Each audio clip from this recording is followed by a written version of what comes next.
ఎందుకు సాధ్యమైనంత వరకు మనం అప్పు చేయకూడదు? అప్పును గూర్చి సామెతల గ్రంథంలో ఏమని రాస్తుందో తెలుసా?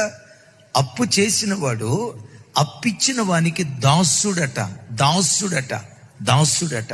సంగమా, ఎందుకు మనం అప్పు చేయకూడదు? ఎవ్వరికి దాసులుగా ఉండకూడదు గనుక. మనకు కలిగిన దానిలో ఎందుకు తృప్తిగా బ్రతకాలి?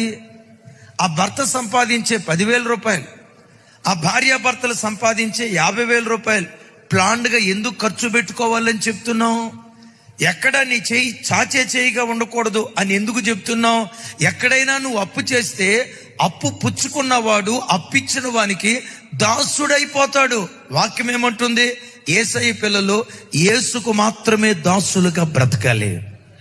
ఒక ఆయన చెప్తాడు, సార్ నా తండ్రి నాకు ఒక నీతి విలువ నేర్పాడు. ఏం నేర్పాడయ్యా మీ తండ్రి?